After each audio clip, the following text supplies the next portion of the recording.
So you can start now, Tariq. Yeah. Hi, everyone.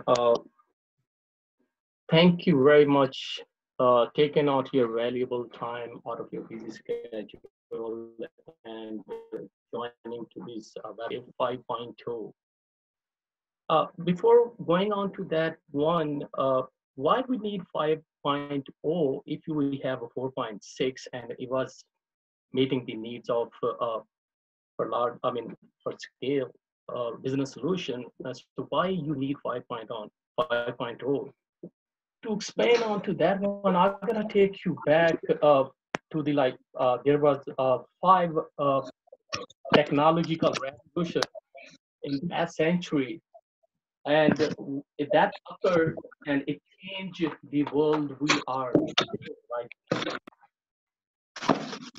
5 technological revolution. There was an installation period and deployment period.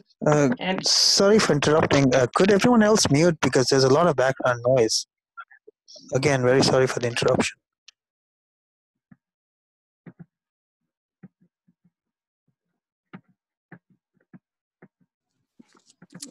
Yes, that's true. I think, Tariq, can you check from your end? Are you guys hearing something else than my voice? Actually, there was some background noise. I think it's better now. Please continue. All right. Okay, so I was talking about there were like 5 technological revolution, and it was installation period and deployment period, and between those two phases there was a turning point. The first revolution was the industrial revolution. The second one was age of steam and railways. The third one is age of steel and heavy engineering.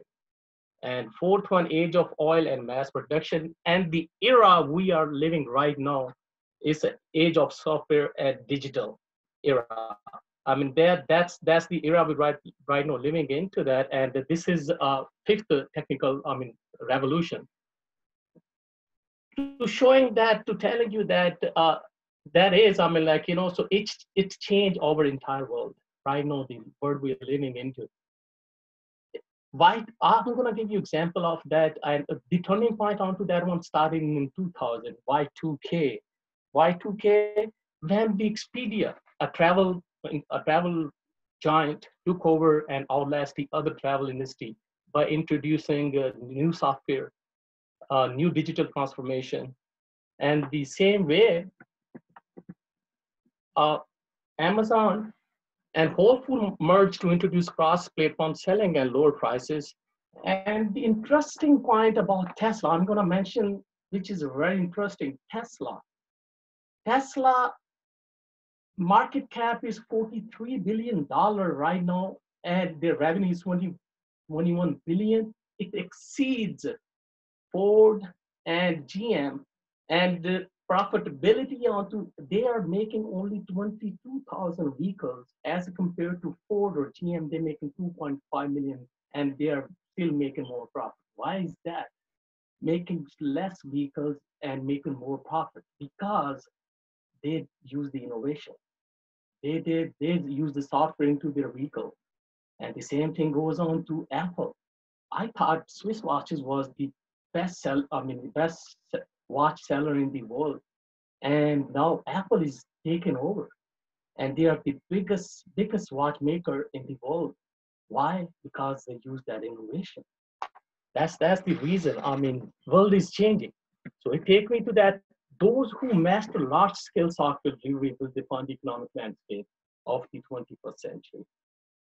In my opinion, S&P 500 is gonna be, half of the S&P 500 companies gonna be outdated or gonna be out of business if they don't use that new innovation. If they don't do the continuous improvement, they're gonna be outlasted by the other competitors. Say 5.0 brings the focus back to what it takes to bring great solution to the marketplace. It's the same thing with 5.0. when SAFE started, it started with 1.0, then it's 2.0, then 2.5, 3.0, 4.0, 4.5, 4.6, and now 5.0. It's the same idea, same concept. You gotta meet the demands of era. What we are right now. You gotta meet the demands onto that one. So that's why SAFE brought this new 5.0 to meet the demands, achieving a state of business agility. This world, that entire organization, not just development, the whole entire organization engaged to continually and proactively delivering innovation, business solution faster than the competition. You gotta be on to your toe. You gotta be aware what's going on into the market. And if you don't speed up, you're gonna left behind. The big picture highlights onto that one. It's a business agility. That's the focal point of 5.0. That's a business agility. Business agility is the focal point onto that. Okay, what about if someone, okay, all right, there's a technical. Oh, you use this and mute this one. Mute that. Mute this one. Use this one. Hello. There's a technical problem. Sorry, guys.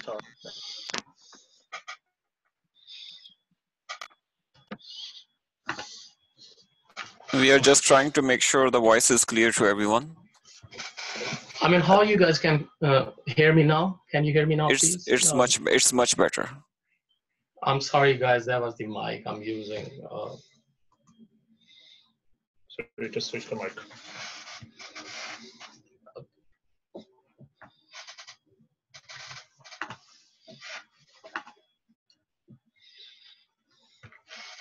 So business is most important. Business agility is the most important and focal point here we are discussing into 5.0.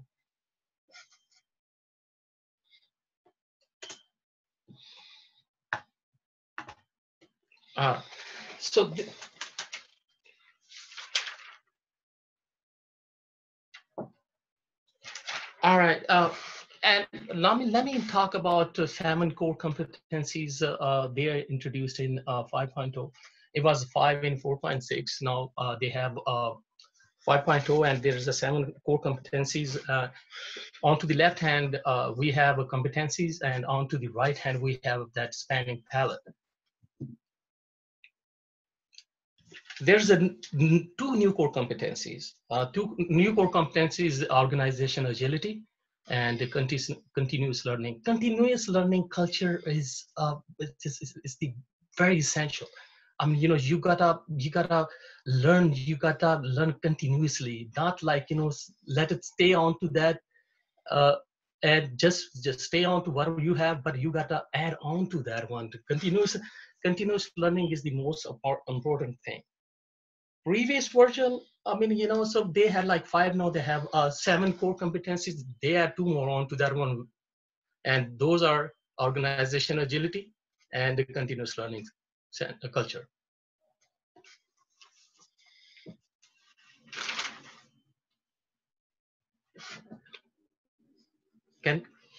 Okay.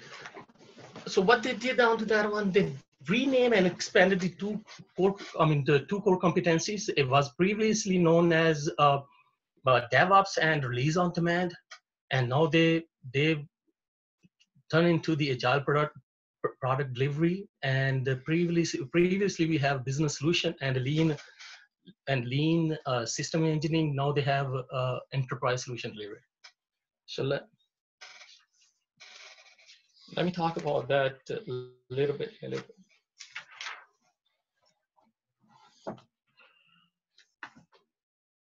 The 7 core, the next slides, I'm gonna talk about the 7 core competencies. What are those 7 core competencies? There's a 2 area into it, strategy and the dimension of it. There's the 3 core competencies goes to the strategy, and the 3 core competency goes to the execution. Uh,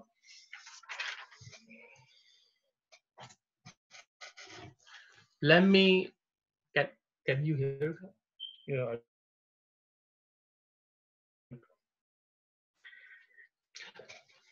Okay, if someone gonna add something, Z, are you gonna add on to something onto that one?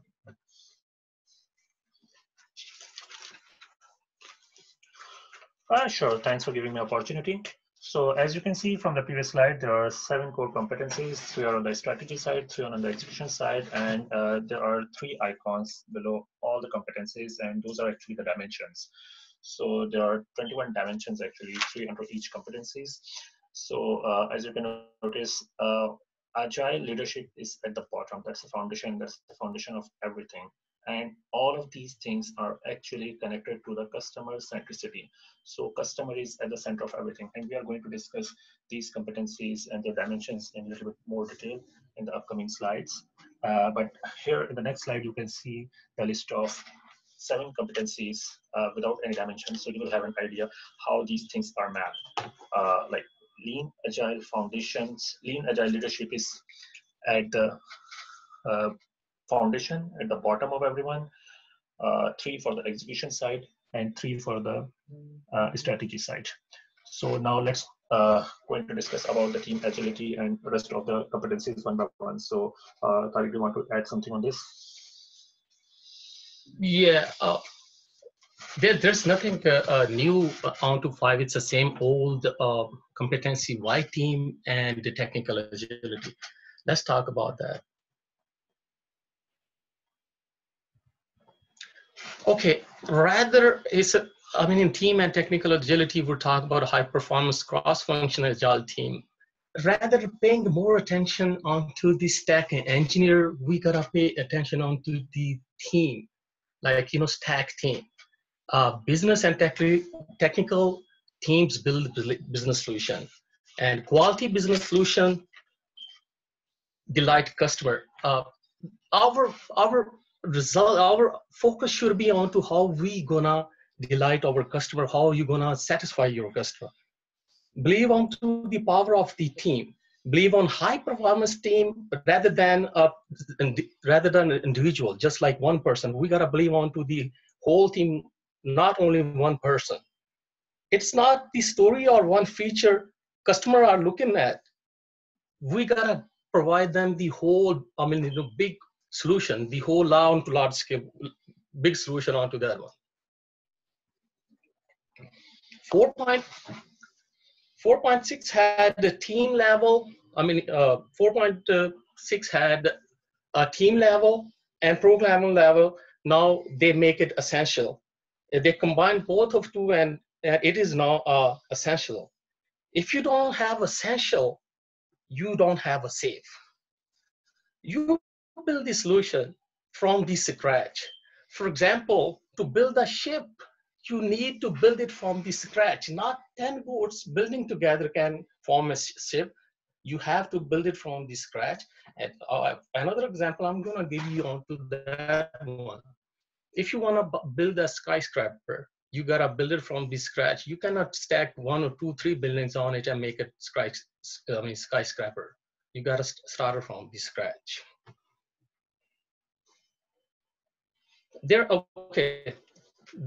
There are only 2 roles in a team product. I mean, in a team, it's a product owner and it's a product owner and scrum master. Everyone else is agile team. I mean, you know, everyone is an agile team, but now we're focusing agility in everywhere into the organization. Our HR should be agile, our marketing should be agile, and our finance should be agile. If you don't have your HR agile, you cannot deliver a complete solution. Then why product delivery? Why agile product delivery? Agile product delivery is about customer centricity. As we not a solution, we cannot deliver a lot with one single solution. We need multiple team. We cannot. I mean, you know, we need more team. We need multiple trains. We need more teams. with that concept, we design a solution which focus on customer centricity, design thinking, develop on cadence, release on demand. Essence is there. Customer centricity and design thinking is a toolkit.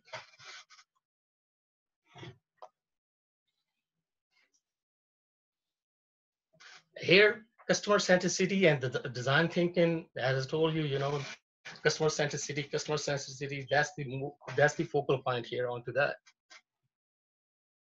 In that journey of problem space to solution, problem space to solution space. Here we use the double diamond, where you start to understanding the problem by diverging to converging, and then using the method Gamma walks, personas, empty walks, and into the solution, you're using journey maps and story mapping and prototyping, and you deliver a viable product onto that one. So we started from problem space to solution space, and at the end, we deliver a product which is viable, feasible, and sustainable.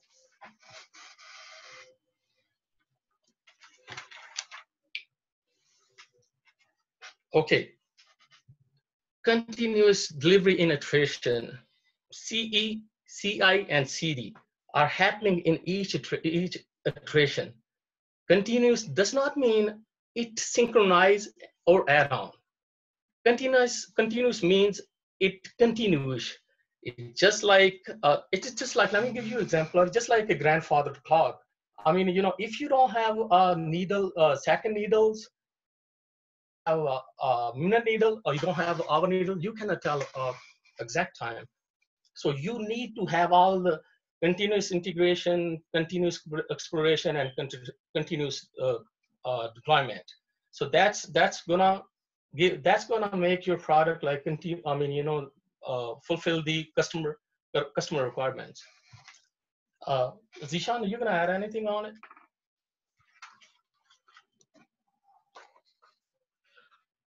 Thank you. So it means that now continuous integration is, or CI/CD pipeline, which most of the people are actually thinking only the CI/CD, but here in SAFe we actually have a CE also, that's a continuous exploration. So we have to explore all the time. And after that, there is a release on demand. So there is a phases of continuous integration, continuous exploration, continuous integration, continuous deployment, and release on demand. So that is a part of every iteration. So it is not like that we are doing it only at the program increment to the program increment. We are actually doing it all the levels at the iteration level, and that's exactly the focus right now during the iteration. If you can see, there are the arrows moving towards the upward between the straight lines. Those straight lines actually shows the iterations, and every iterations is actually having these continuous delivery pipelines.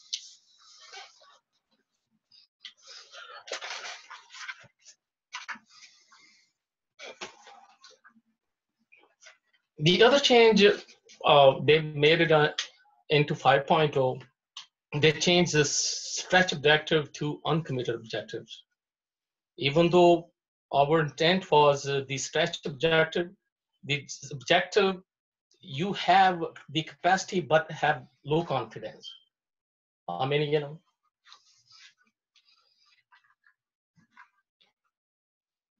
so you pick up an item, and there was people got confused with that idea of stretch objective. They thought like they have to do it if they have a spare time, but now they change it onto the uncommitted objective to make it clear. Why enterprise solution delivery? In some cases, we cannot deliver the solution in one iteration, or if there's a requirement or there's a problem is a big, you gotta do it not in one single train. You gotta use the multiple train.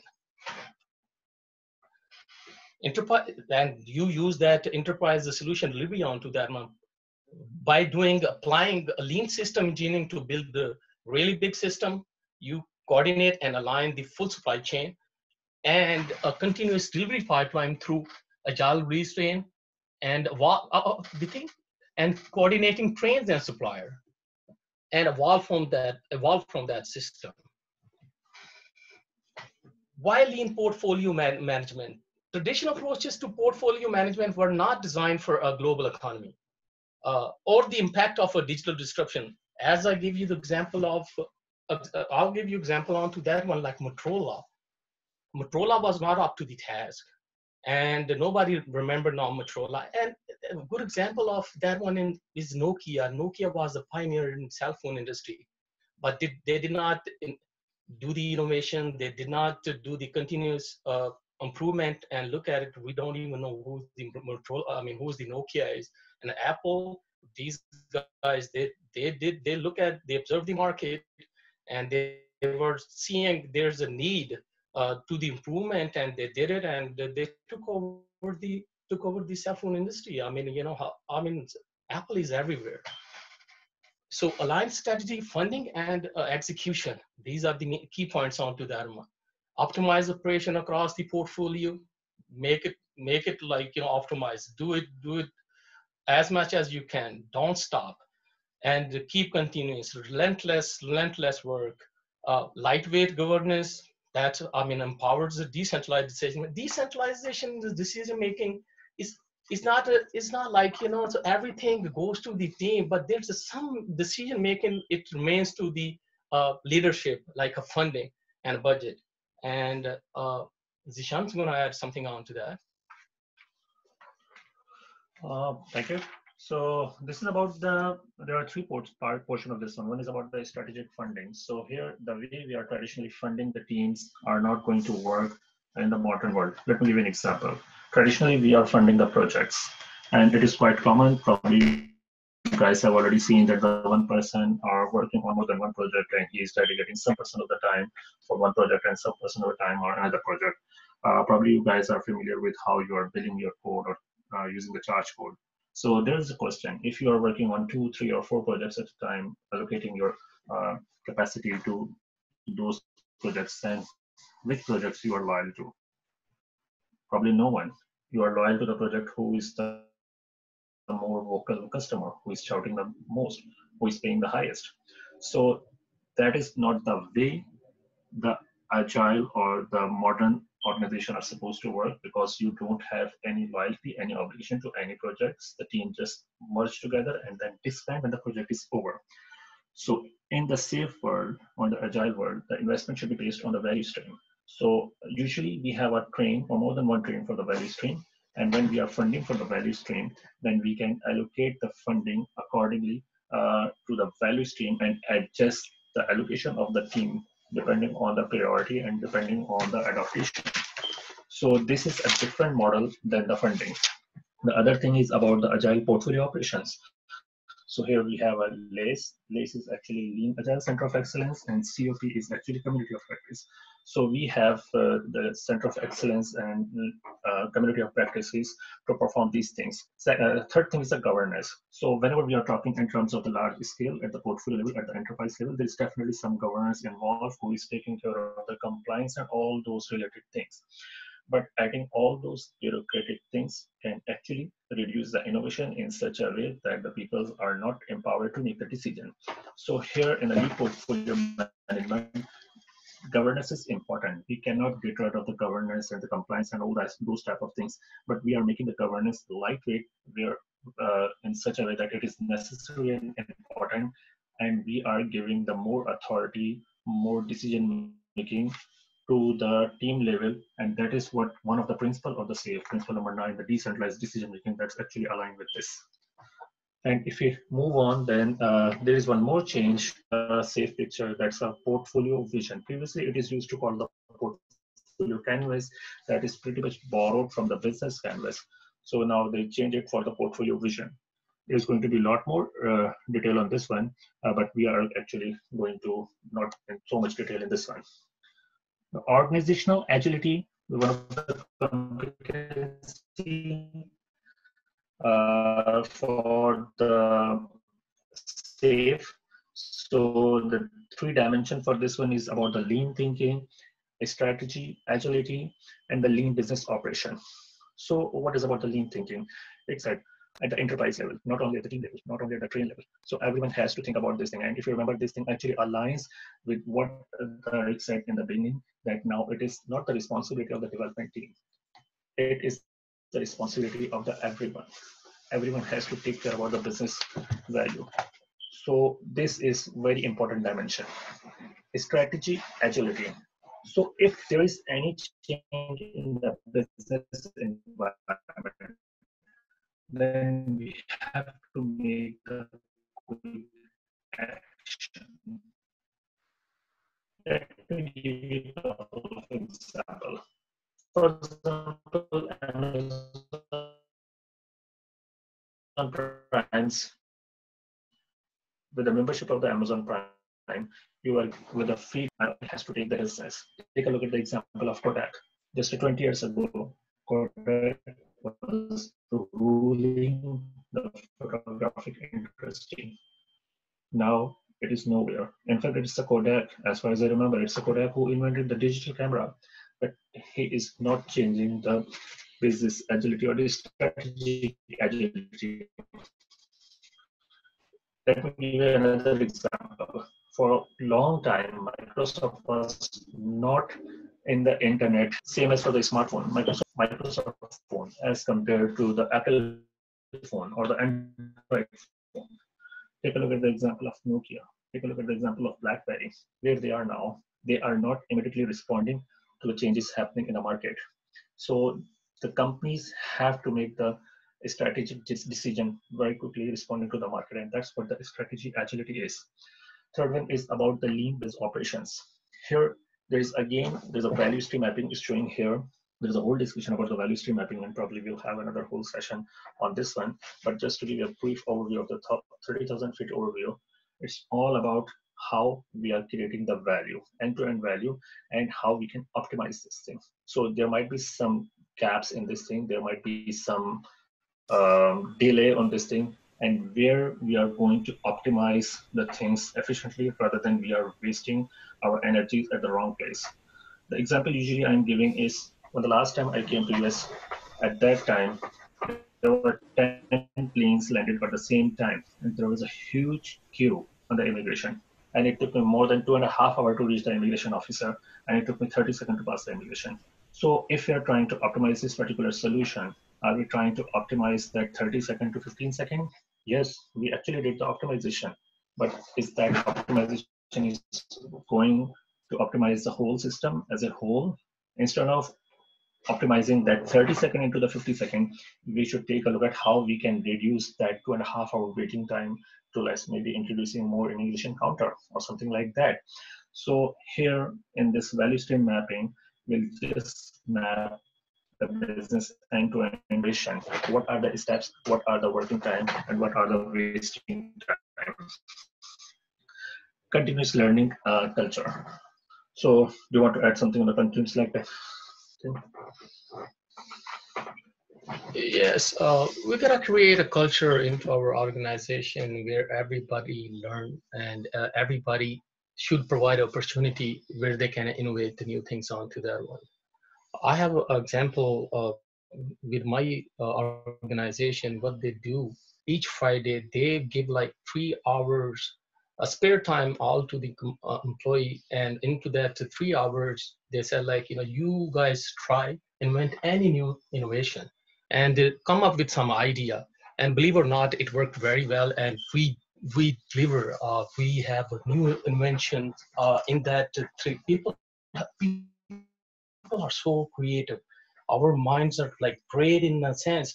When you give them their opportunity, they come up with a great idea, and it's working into our organization, and we are outlasting the other people into that one, and always onto the toe and introducing new technologies and new innovations. And that's what we should do. We let people have some spare time, and they can have that spare time to create, come up with the wild ideas of whatever they think about it. Actually, I've seen some website where they tell the creativity, and people always say, so that's a continuous learning culture. Everyone in the organization learns and grows together. I mean, there's no individual, everyone, it's a team focused things now. Exploration and creativity a part of the organization DNA, as I said. We use that in our organization, and we are coming up with great ideas.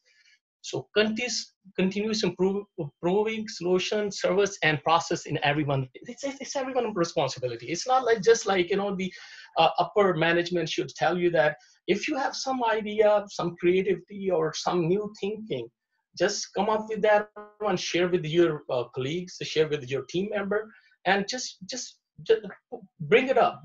And, so believe or not, you're not just benefiting yourself, you are benefiting the whole organization onto that one.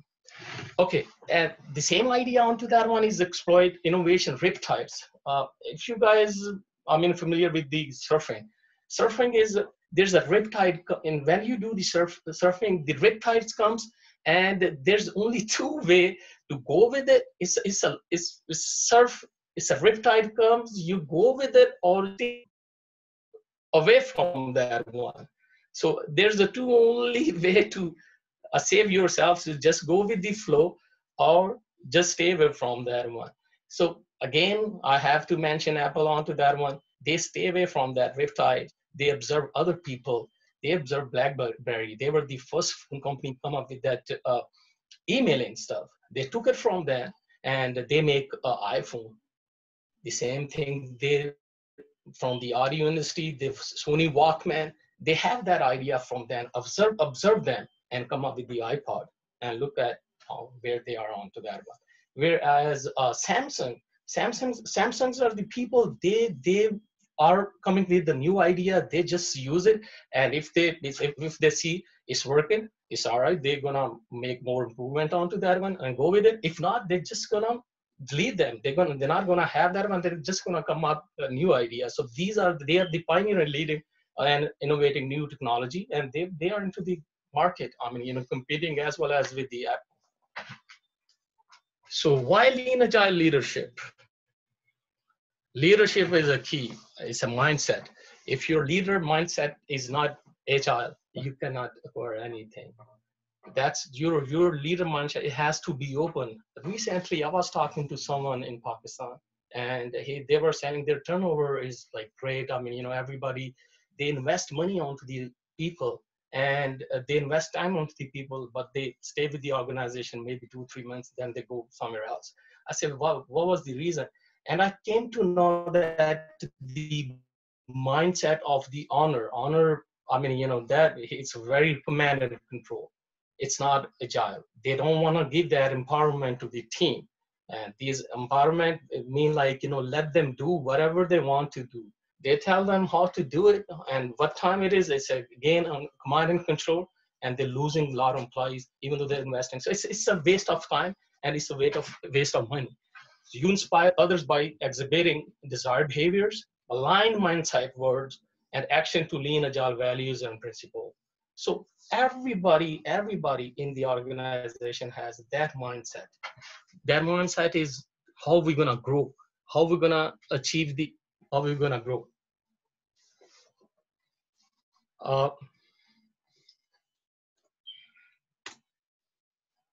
Okay, mindset change is mindset.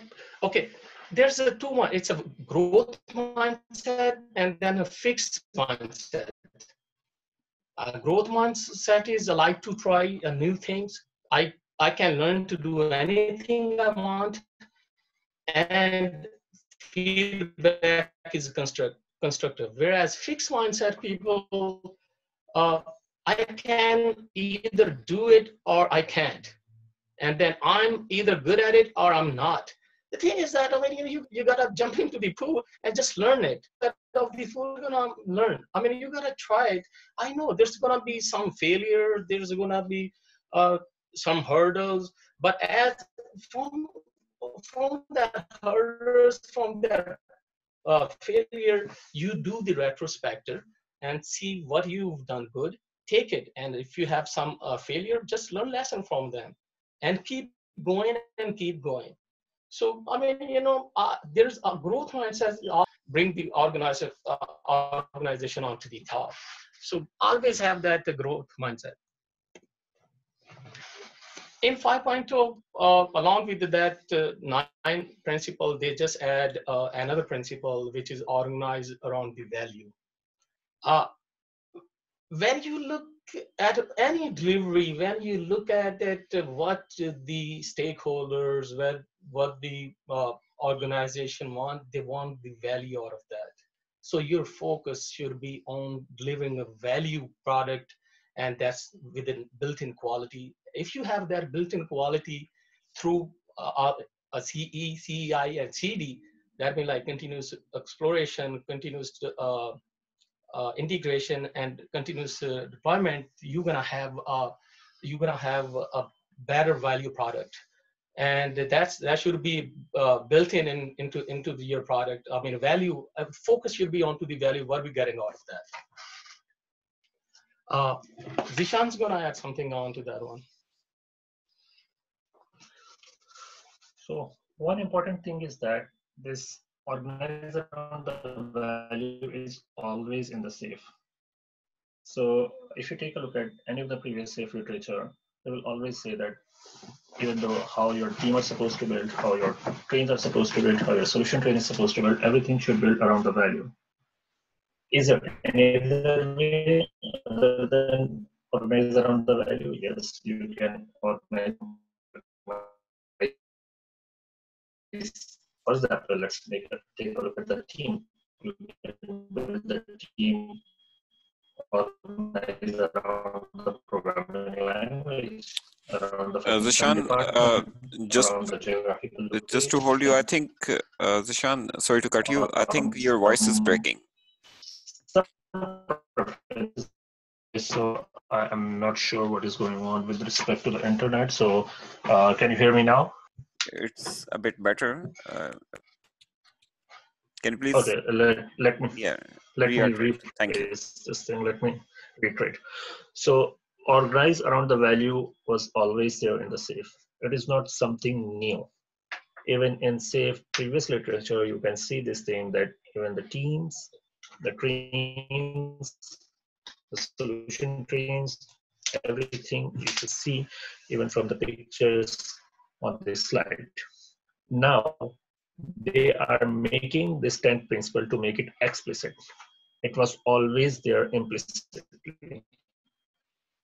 You should not make any team or any train that is focused on anything other than the value.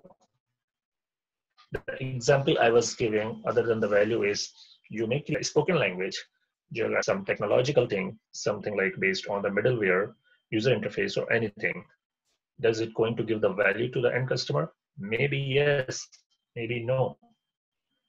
But the original decision was not creating the team based on the values. So it was already there. Now we are making it explicit that you are going to organize around the values. So here's a few changes in the implementation roadmap. And if you can see in the implementation roadmap, the few changes are now the new certifications, LMP, Lean Portfolio Management, and APSM, that is actually the Agile Product and Solution Management. Now they introduced this thing. And one more difference is previously in the roadmap, the last step is a sustain. Now they change the last step sustain to accelerate. And why this is important? Let me give you an example. For example, if you're driving a car and you are going to the uphill, so to go above, to go ahead of the uphill, you have to accelerate the car. You have to put a gas pedal, we are calling USA, or the acceleration. Otherwise, if you are just sustaining, then at one point, you are not moving up, you will actually coming down. So that's why sustaining is not enough. We have to accelerate the changes. Measure and grow. We are not able to improve ourselves if we are not measuring it. Measurement is very important from the improvement point of view. So that's why they are making it very explicit. This is one new thing, and that is very explicit. And as you can see from this diagram, this is actually exactly the same thing, the 3 dimensions of the 7 competencies, 7 core competencies. There are actually 21 areas here. And if you're paying a little bit more attention, you can actually see like TTA, Technical Team Agility, APD, Agile Product Delivery, ESG, Enterprise Solution Delivery, LPM, Lean Portfolio Management, CLC, Continuous Learning Culture. So it's the same 7 competencies and 3 dimensions in each competencies. So the organization can measure themselves where they are right now, and then they can improve themselves. So this is also very important from the measurement point of view. So this is just a little bit overview.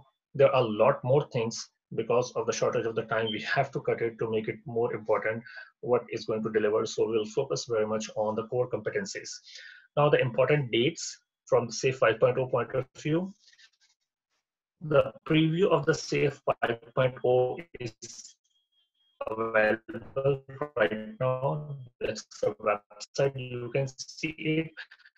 And for from the January 2020. So as you can see that they are actually doing the continuous learning and iteration on themselves also. So that's how the SAFe is actually improving. So this is pretty much like the overview of the SAFe 5.0. Is there any question related to that? Yes, Zeeshan, we have few questions mentioned in the chat box. The first one, Talha asked that can you please explain the CE or the continuous exploration? Okay, so the continuous exploration is very much defined in, especially in a DevOps certification, because it is aligned to that one. So right, most of the people are thinking that DevOps is only the continuous integration and the continuous deployment.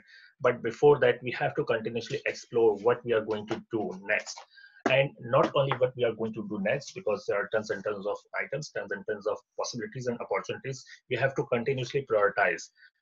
And in SAFe, we have actually a concept of prioritization that is based on the cost of delay.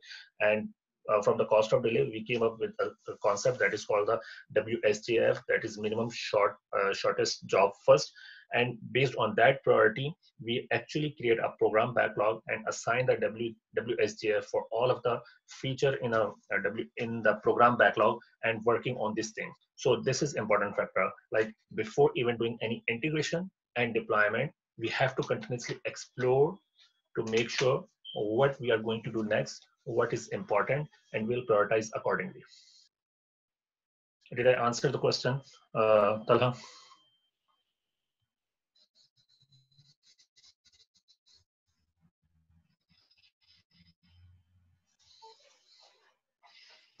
Yes, I think Hello, can you hear me? that's pretty much explained. Is it also somewhat related to the feedback loop that was a concept in DevOps? It is, yes, but there is one small difference that you can actually correlate it. The feedback is actually after the deployment. So we'll get the feedback when we delivered something, and then we get the feedback, and then we incorporate into our continuous exploration in such a way, okay, based on this feedback, what action we are going to take next. So we are continuously exploring the different options. Yes, we can incorporate the feedback also, but exploration is happening before writing a code, and feedback is after deploying the things. And because it is a loop, so whatever the feedback we got, it's come back to the exploration. Okay, thanks. Thank you. Okay, we have few more questions. A question from Iqbal that I already have SAFe 4.6 certification. How can I upgrade to SAFe 5? And is there any SAFe 5 backward compatibility with 4.6? Okay, let me answer one by one. Yes, SAFe 5.0 is backward compatible to SAFe 4.6. And for SAFe 5.0 upgrade, it depends on what certificate you have right now. If you have SPC 4.6, then by the time you already got the emails, all of the SPCs, including me and Mohsin, already got an email that how you are going to take an action. And if you do not have a SAFe 4.6 SPC, then you will get an email from the Scaled Agile Incorporation, and that email will tell you the steps, what steps you are going to do for the public courses of SAFE 5.0. All those things will be available from January 7th. Okay, so I think that's a very important information, because we have seen some other people, they also published their courses before January 7th. So that's a very important information for everyone, that from SAFE, all the public courses will be available to be taught from January 7th. Before January 7th, it's not available. No one can conduct any public course on SAFE 5. So these are the important dates. Those are published by SAFE site. And the other area that there. Let me add you one. Yeah, sure, Zeeshan. Yeah. So let me add one more thing in this one. I actually have a discussion with one of the SPC team, and he actually told me, because some people have the misconcept, some organization might have a misconcept that although the course material will be available on December 18, so they can conduct the course before January 7th. First of all, I actually doubt this is going to happen, because the SPCT actually give me the information. I'm not sure this is true or not, and we'll know it on December 18th, how true this is. So SPCT give me the information. There is a possibility that you will get only the PDF, not the course material. So maybe you will get the course material on January 7th. If that is going to happen, then there is no way someone can launch the course even January 7th. But if they release the things on December 18 to the SPCs, then it means those SPCs can internally launch the courses, as far as know, to the best of my knowledge, not the public classes. The public classes is supposed to start from January.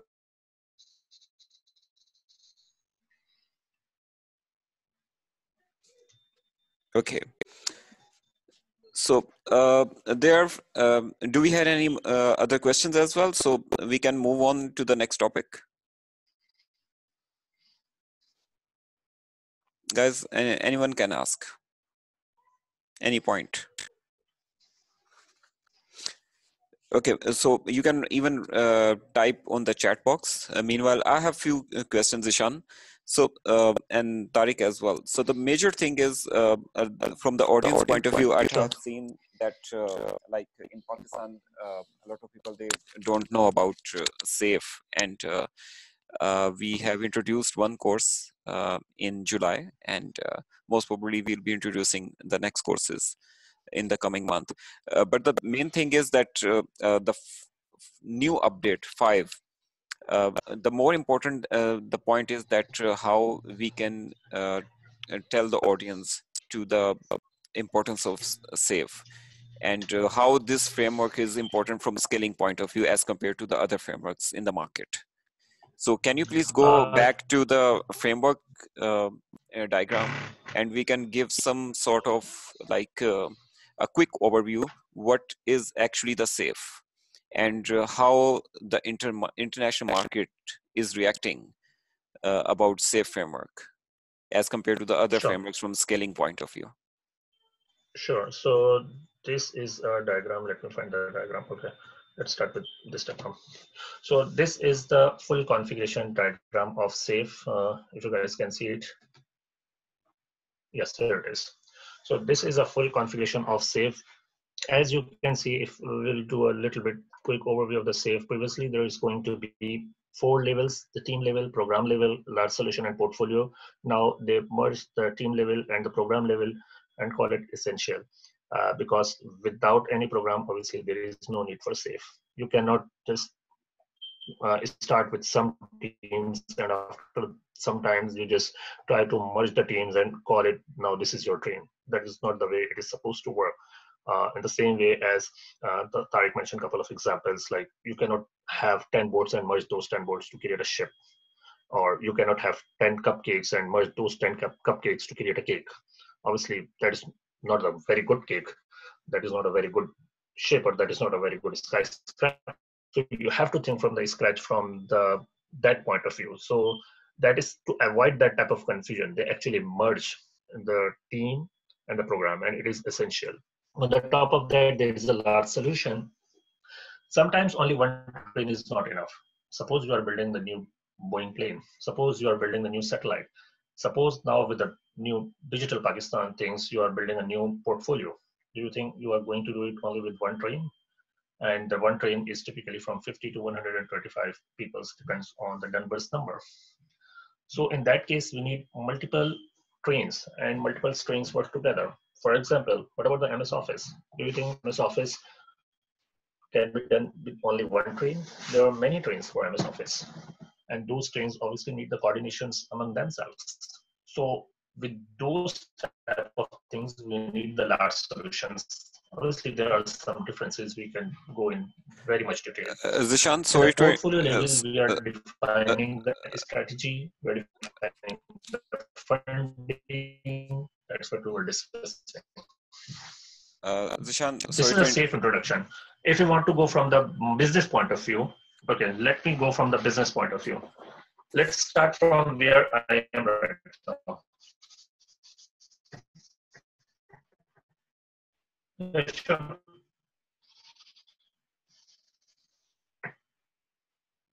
Hello. Yes, Zeeshan, there was some voice issue again. Your voice was breaking. Okay, can you hear me now? Looks like some connectivity problem. Yes, it's a bit better. And can you please also explain what's train? Because train a lot of is, people. yeah, sure. Yeah, thank you. Train is actually nothing more than team of teams. So if we have only one team, we have like, if we know from the Scrum point of view, there are 3 to 9 people, the Scrum team size, but there are a lot of problems that cannot be solved with 3 to 9 people. But if you are going to solve a larger problem, then you need a bigger teams, or you may need more than one team. So in that case, you are going to create a train that is actually, we have to discuss the value stream mapping a little bit here. So that is actually based on the value stream mapping to provide the end-to-end solution or end-to-end value to the customer. And to provide the end-to-end value to the customer, we might have to come up with more than one teams to create a team of team, or you can call it a tribe. So it is more than a team. So agile release train, or the art, is just a team of team. Okay, thank you, Zeeshan. Any other question, or should we discuss about from the international market? I think you can start. If there is any question, guys, you can type on the chat box. And we have a question. With so many agile certifications, where do you see these levels? With so many agile certifications, Scrum Alliance, PMI, ACP, SAFe, etc., where do you see these various levels? Inam, can you also further explain your question? From SAFe, including SPC. I think I am qualified enough to give the answer of this one, because I pretty much have all of these certifications. And every certification or every body of knowledge have something in the mind. For example, you take a look at the examples you gave, the Scrum Alliance. Scrum Alliance is very much focused on the Scrum at the team level. So if you have only one team and that team is using Scrum, Scrum Alliance and Scrum.org is actually targeting that thing. PMI ACP, again looking from the team level, but not specific to any practices of the Agile. If you're looking for the PMI ACP, then while reading this thing, you have to read a little bit about the Kanban, the Crystal, the DSFDM, the Scrum. So it is not focused on one practice at all. It is generic. That's why it is called the Agile Certificate Practitioners, not Scrum Certified Practitioners, not Kanban Certified Practitioners. So ACP is not focusing on only on one practice. SAFe is one of the scaling framework. This is not the scaling framework. As far as I know, there are 4 scaling frameworks. There may be a few more, but I am aware of the SAFe, LESS, Nexus, and Scrum at Scale. And now this answer actually leads me to our next session about the importance of SAFe with respect to the international market. So I was reading the some of the agile reports, 2019 reports, 2018 reports, and in all of the reports, the leading scaling framework is SAFE. This is not the only scaling framework. I have to be very clear, this is not the only scaling. I actually have an experience of less framework also. I actually did the less transformation also. So I can firsthand not only say there are other scaling framework, but I actually have the experience of transformation of the other scaling frameworks too. But by far, in every numbers, every survey, every report, numbers can be varied. Someone can say the 30%, someone say the 70%. So whatever the numbers they are reporting, in every survey or every report I came across till now, the leading scaling framework is SAFE. Let me give you a little bit more example, concrete example. I am in a Washington DC metro area. So in a Washington DC metro area, I am yet to see any company who is using anything other than SAFE for scaling. Here, 100% companies, literally 100% companies are using SAFE for scaling. The only exception is my own company, not my own company, my own program. I'm the only exception who is using the less, but that is a temporary solution in such a way that because the company is moving into the direction of SAFE, so in the next year, second quarter, we are also moving to the SAFE. That is only one program in my organization. The rest of the whole program is using the SAFE. In fact, that is interesting when I have a discussion in a local community that I'm using less, so people are looking at me strangely because they never met any single people in this region who is using anything other than SAFE. Let me give you another perspective. Suppose you have some sort of production and you want to produce something for the market, whether it's a toy or the book or service or whatever you are selling to the market. So what is the possibility that you are introducing more and more new things to the market? So if your products are selling really good, like you are selling one type of ice cream or selling one type of clothes, if that is selling really good, that is accepted in the market very well, then you will introduce new and new things. But if you are not getting acceptance in the market, obviously you are not going to, you are not able to introduce that many things. So you can see from this point of view that if you just take a look at the certifications of the SAFE, the role-based certifications of the SAFE, last time when I saw SAFE is offering 13 different certifications. Leading SAFE is not the only certificate. There are certificates for the Scrum Master, even the Advanced Scrum Master. We actually saw it from the implementation roadmap, and I discussed that thing. Let me open that.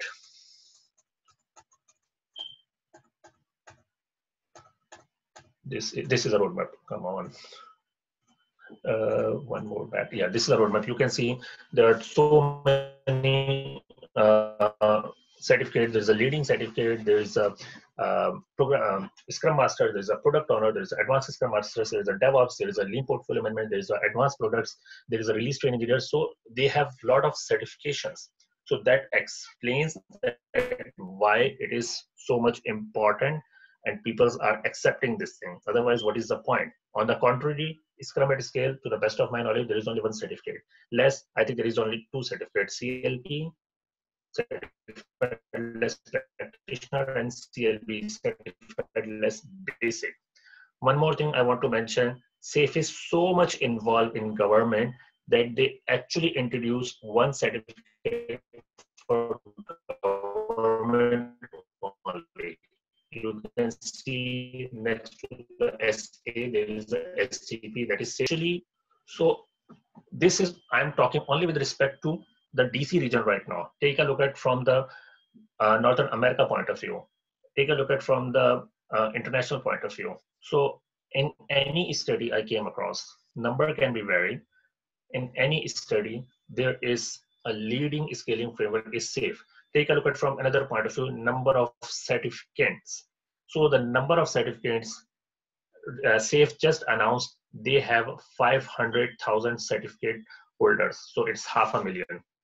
It is by far the most as compared to any other scaling framework or any other body. And let me read the question. So if in case I miss something, how can or how soon you'll Yeah, so there's actually SPC thing that Inam is asking. So Inam, yeah, I'm going to read yeah, this. yeah. So I think I can answer about the SPC thing in Pakistan. And Zeeshan, do you want to answer this, or I can continue? Sure, go ahead. No problem. Go ahead. Okay. So Inam, the major thing is so far SPC is actually train the trainer class. And that's not available in Pakistan so far because only the SPCT, who's a certified a safe trainer, they can give the train the trainer class. So that's so far we don't have any SPCT in Pakistan. So also we also need to check the scope of SPC in Pakistan, since the safe is not so far implemented in Pakistan, and we are introducing it. So Pakistan is standing on a very, very initial level, basic level, where the Scrum and Kanban and other agile frameworks are implemented. So SAFE is the scaling side. So this is the reason the SPC scope is very limited with respect to the Pakistan so far. So we will be introducing all the other SAFE certifications. Those are, you can see from the roadmap side. And then we will focus on the SPC. That would be the next round, most probably. Thank you, Mohsin. Let me add one more thing. The last part of the question is, with so many certification, which certificate is useful? So SAFE already answered this question. All of the SAFE certification is actually role-based certification. So it is very much depend on your role. So as you can see, the certification is a Scrum Master, Advanced Scrum Master, Product Owner, Release Train Engineer, ASE, Agile Software Engineer, DevOps, and software architect. So all of these are role-based. So which certificate is useful for you? It is obviously depends on your role, what role you are performing. Did I answer the question enough?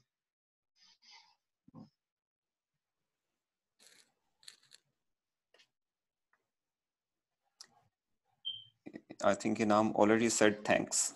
Inam, if you have any more questions, you can speak.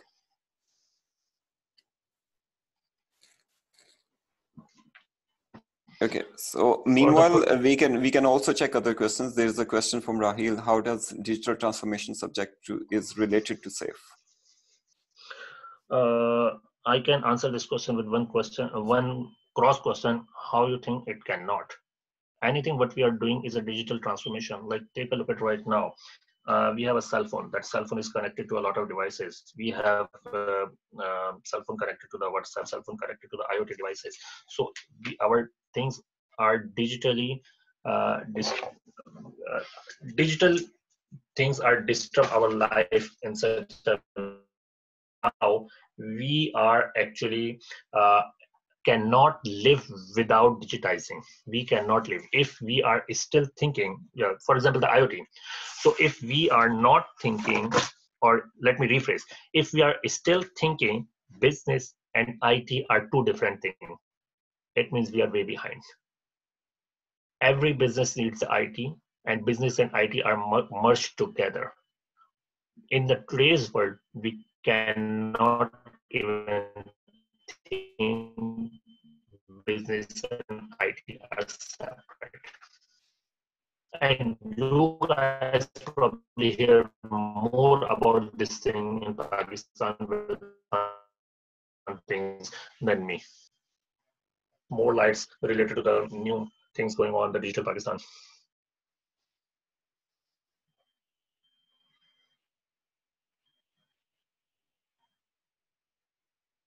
Okay, so my pleasure. Okay, so there's another thing that I want to add. If you can see the roadmap, we can have a variety of different certifications. Zeeshan already mentioned that there are role-based certifications, and there are like includes the DevOps as well, and the architects and release trains. And interestingly, since I'm also SPC, I'm also the trainer for the SAFE. So I took the class in US, and that was very interesting that half of my class, they included the government servants, the government employees over there. So that's the major reason SAFE is very much implemented in the government side. This is the reason they introduced another certification for SAFE for government. Definitely, that's focusing on majorly the government rules and principles from the US government side, but that shows the focus, actually the focus on the government institutes. That's the reason in US right now, in US and Europe even, in the government sectors, these are the, you can say only the scaled framework can be implemented because these are much bigger as compared to the local market. So that's the reason SAFE is now implemented in the government side. Similarly, over here in Pakistan, if we see, we have already introduced many Scrum Alliance certification that includes the Scrum Master and Product Owner so far. SAFE is now the scaling side. So that's why what's in the whole board, which company or which scaled framework is going on the top, that's what we are trying to introduce. So the people who are thinking what sort of certification we should go for from the scaling point of view, so they can check the market, and this is what we are trying to convey, that right now from scaling point of view, SAFE is on top. And from the other certifications point of view, Scrum Alliance is the best company so far that we have seen there. We have actually experienced as well in Pakistan, the 2 Scrum Alliance trainers who came over here and gave the training, and we got a very, very good feedback from the audience. So that's what we are actually trying to educate our country and our people, that how we can get the latest practices. But still, getting the knowledge from different frameworks is always good, and there is no limit if anyone is trying to learn. Interestingly, we have another question. If my role is Scrum Master, how does SAFE benefit me? Should I even go for it? Zeeshan?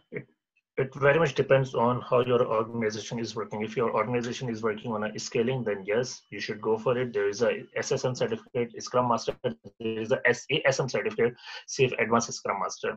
If that is the case, yes, you should definitely go for it. But if your organization is working only on 1 or 2 teams and have no intention of doing the scaling, then probably it's overkill for you.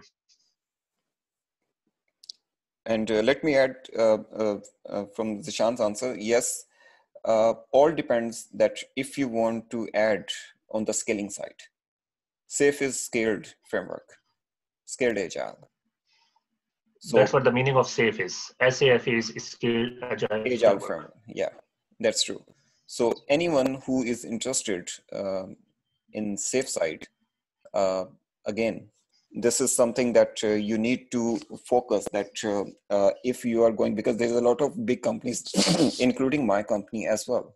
I'm also trying to implement SAFE in my company. We have a big company over here, Affinity, and we like there are a lot of multiple teams where a few of them are using Scrum and a few of them are using Kanban.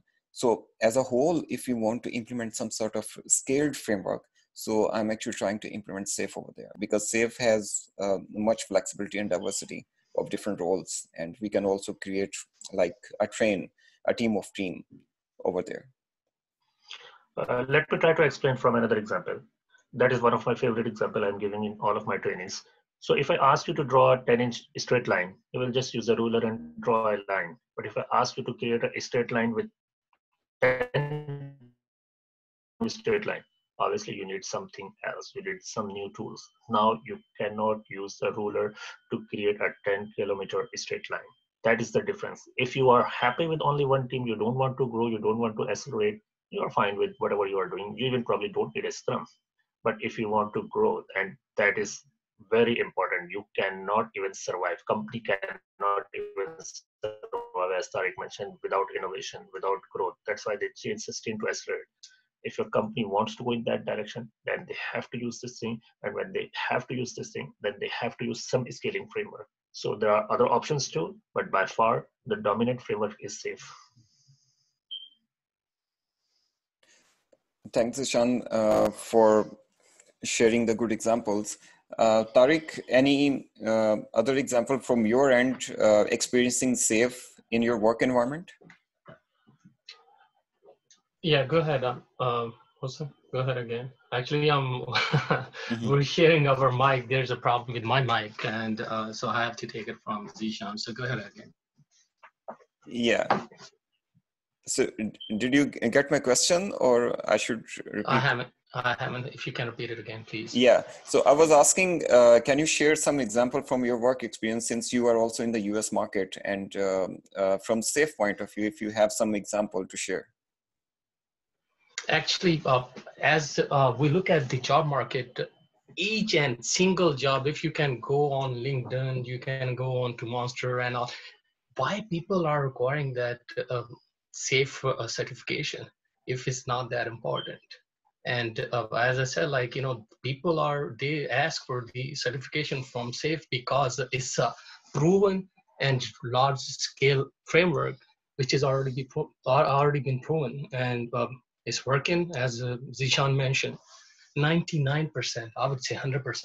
Zeeshan just gives you example for his organization. They're using that less for temporary, and eventually they're going to move on to the SAFe. So I would say, like, this is what's going on, and we have to jump onto that boat. Otherwise, we're going to left behind. That's the answer. I mean, this is what I mean. All over here, DC market. Even though I used to live in Miami, there I was checking on. People are asking about SAFe. I mean, this is the way to go. Let me answer this question. Yes. There you go. I mean, yeah. Thanks actually, very much. Again, I have to give it to Zeeshan. He's gonna answer. I'm sorry. We can bear it. Don't worry. As you heard that we have only one mic to share because the other mic is not working. So I'm reading the question in the meantime. Yeah. So let me throw the question one by one. So the first question is, please explain something for more in trains, the agile release train. Okay, so let me give the concrete example. And the concrete example is related to the all levels. So let's take a look at the example of Microsoft. Microsoft has a lot of business areas. Like Microsoft has a software, Microsoft has the hardware, Microsoft has the gaming, Microsoft has the web platform, the mobile platform, and so on. So these are the different portfolios for the Microsoft. Take a look at, for example, the desktop one. In desktop one, Microsoft might have like the MS Office. Microsoft has the Visual Studio, and Microsoft has a lot of different things, the SQL Server. So these, we can say that's a large scale solutions. Obviously, there is not a single team or single train can build the MS Office suites. Take a look at further down, MS Office. So MS Office has a different suites like MS Word, MS PowerPoint, Excel, Access. So they might have a different trains for the MS Excel, MS Office, and so on. Every train might work on like a spell checking, like a mathematical equation, object linking and embedding, and so on. So that's how you can visualize yourself. And you can see, okay, my team responsibility is the 3D graphics, but where it fits in the big picture, the 3D graphics in such a way that it is actually linked and embedded in all of the Microsoft Office applications. And that Microsoft Office application is a desktop application, but there is another portfolio for the web application, for the mobile application. So I hope I'm trying to explain what the agile release train is. It is agile release train, not agile release team. So agile release train is actually a team of teams. And I hope I give the answer of the question. If not, come back to me. I'm just reading next question, and going forward, please feel free to message here or convey the message to Mohsin, so I will come back to the question. Let me add another aspect in the agile release trains. This is actually from scaling point of view. If you have a particular segment that's a focused area, and that's, you take an example. Zeeshan already gave some examples from the different perspective from Microsoft. And so if we have a take an example. If I give my company's example, we are working on AI area, and we are working on switches as well. So we have like a lot of teams who are working in different dimensions of in artificial intelligence. So we can create the team of teams. We need to collaborate all those teams on one platform, including the AI of development, the AI of R&D, and the AI of production. So we can create a complete release train. Release train is actually collaborating all those teams on one platform, and they then there's another aspect that we cannot explain right now. That's the PI planning. This is like the sprint planning that we do in Scrum. From scale point of view, over here in SAFe, we do the PI planning, product increment planning. So all these trains, the concept of train is actually collaborating all those teams on one platform. They are integrated, they are talking to each other, and this is actually a team of team formation. Hope I answered the question. Thank you. Yes, Zeeshan, please move on. Okay, so there's a next question from Inam from the certification career path point of view. So again, it is very much depend on your interest in which direction you want to go. For example, for the Scrum Master direction, they are probably looking for the Scrum Master, then the Advanced Scrum Master, then the RTE, because RTE is actually the facilitator for the train, just like the Scrum Master is a facilitator for the team. I'm just using one word, facilitator. Obviously, it's more than the facilitator. So whatever the Scrum Master is doing for the team, RT is doing not only that, but a lot more that for the program. So if you want to go in that route, then this is Scrum Master, Advanced Scrum Master, and RTE. If you want to go in a product management route, then there's definitely a PO. If SA is actually, most of the people are starting their SAFe career from the SA, and it is actually more suitable even from the leadership point of view, because there is a very much emphasized on the SAFe values and principles. Lean portfolio management is more suitable for anyone who is involvement in the portfolio and strategic planning and funding and investment. You can correlate this thing with something equivalent to the PMI PFMP certification. There is a certification of PMP, PGMP, and PFMP. So PFMP is looking at the portfolio level.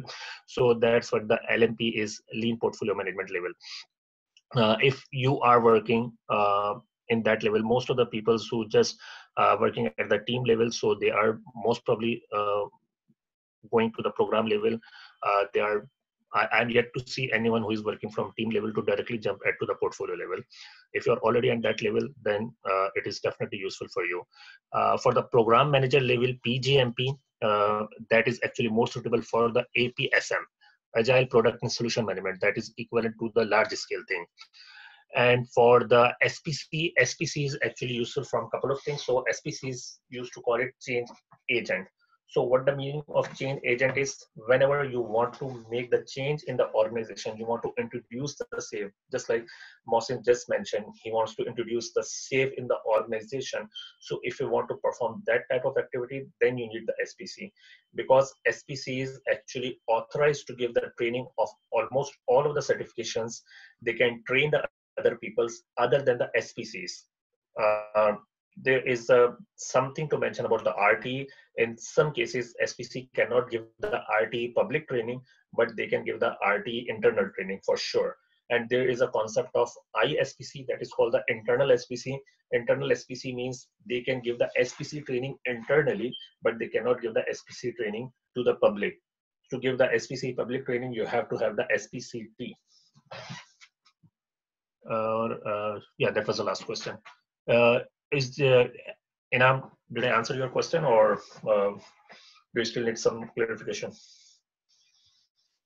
Feel free to unmute your mic and speak. I don't think so there is any limitation.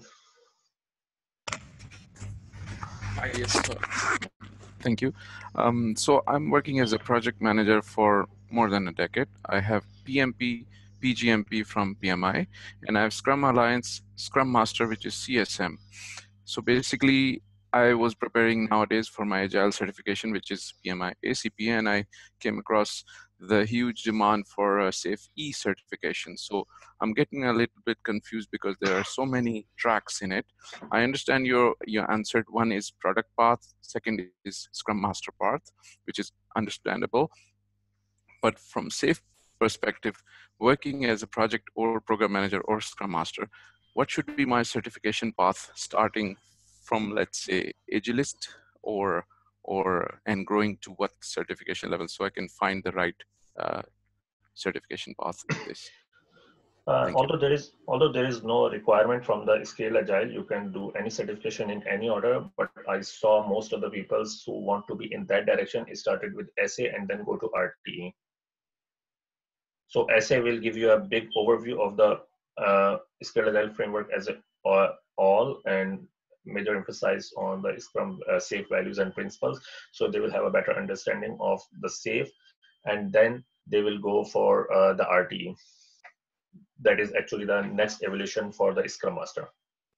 And that also depends that if you are really implementing SAFe in your organization, because the leading SAFe, that will give you all the introductory and actually not introductory and the detail level information about the SAFe.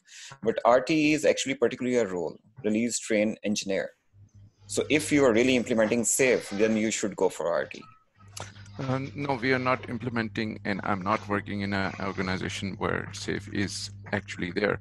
But I'm thinking from the career progression perspective that SA is okay. But after that, if you are RT, you are very specific. You are not limited. And I want to know how good is Lean Portfolio Management certification, because this is what I've seen in a requirement.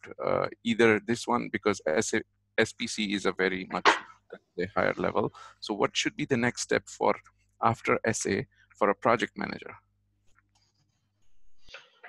Project manager is actually a different mindset, because in my eyes, project manager, because I also have a PMP, project manager mostly focus on the scope, budget, and time. And it does not mean if the project is finished under time, in its complete scope, under budget, is giving the value to the customer. On the other hand, product owner or the product manager in SAFe world, there are two different roles, depends on what type of role you are performing, are focusing on the value. So in fact, we used to call a product owner is a value maximizer. So this is slightly different mindset. But I saw a lot of transitions. People used to be the project manager earlier, and they transitioned it to the product owner. If that is the case, then you will go for the POPM side, and then gradually the APSM side, which you can actually see the block here. So that is more suitable for your right route if you are going in that direction. But also I saw it is very common. People came to in this route and found that, okay, although this is interesting, but I actually got an interest in something else more. So although previously I was doing this thing, now the other things attracts me more. So I will explore that route more. Let me give you my example. I came to this one with the SA leading certificate. I got the leading certificate and the architect certificate from the SAFe, but I found SPC is more attractive because as an SPC, I can do the whole transformation. So I have the more broad skill set and the access to more broad knowledge, body of knowledge with the SPC, and take more appropriate action as an SPC if you want to make the organizational change. If you want to lead the organizational change, which looks like probably you have to do it if your organization is not doing right now, then probably SPC is more suitable for you. Thank you. So what should be the first step? First step should be SA, and then which certification to eventually be a SPC? Thank you. There is no requirement for having the SA and then SPC. I know tons and tons of people who directly do the SPC. You can do it. It's helpful for you in such a way that you will have an understanding. And actually, the first 2 days of SPC is actually SA. So if you are doing the SA and then SPC, then you are pretty much repeating the same thing again from a different perspective. Although the content is same, but it's a different perspective. So the 4-day SPC course, the first 2 days actually SA. Even the course material is same. Even the books you are getting is same. There are 16 chapters in SPC 4.6. 5.0 is not released yet. And I'm talking with respect to 4.6. There are 16 chapters in 4.6. The first 9 chapters is actually SA. If you are taking the SA course, those 9 chapters are exactly the same. Thank you. Yes, I've seen that.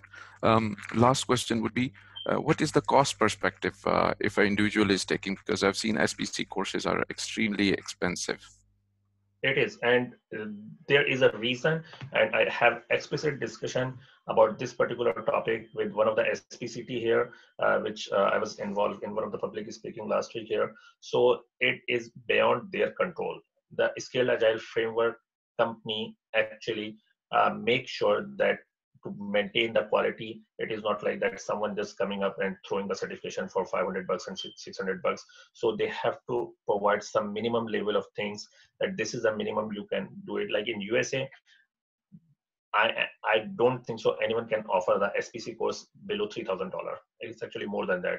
Even they lower the rate a little bit for India, but it is still way expensive in India as compared to the other certificates in India, other safe certificates in India.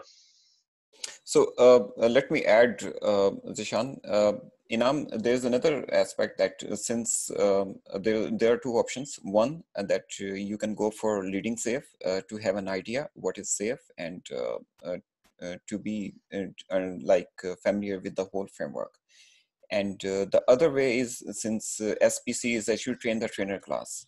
That's why Zeeshan was also mentioning this is a different aspect, a different point of view. So if you want to go in more detail and from transformation point of view and from teaching point of view, so then this is something that you have to go to US and some other country to go for this course. Because even introducing SPC in Pakistan is not recommendable for the time being, because over here, we don't see any safe information so far. And they are actually working on the first level. So that's why what's the if you ask the recommendation and from framework point of view, you can go for leading safe first, and then you can see that which certification and which paths you can look for, or that can be favorable for you. So at least you need to have some framework familiarity. And if you want to go in more detail and for more advanced level, then you can go for SPC. Understood. Thank you very much. And last question, when are you having any training in Islamabad, if possible? Thank you. Yes, Completely up to Mohsin. Yes, most probably we will be offering these safe course, leading safe course.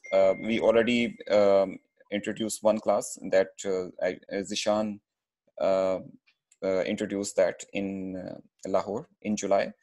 And most probably, inshallah, we will be conducting this class in January. So we will publish the dates, because we are waiting for SAFE 5 to be released and to be available for the public. And the date has been given, that's the 7th January. So after 7th January, most probably we will be publishing all the dates. And even we will publish the dates before, but that's officially will be available to public on 7th January. So we'll let you know. Okay, I think we are over time already, and this is more than 1.5 hours. So thanks very much, guys, for joining, and especially thanks to Tariq and Zeeshan for your precious time to share the knowledge with Pakistan industry. And we really appreciate your input and giving help to all Pakistanis about all the latest frameworks and the knowledge. So thank you very much, guys. And if you have any other questions, you can ask directly to Zeeshan and Tariq. They are also in the group, and you can directly ask me as well. Thank you, guys.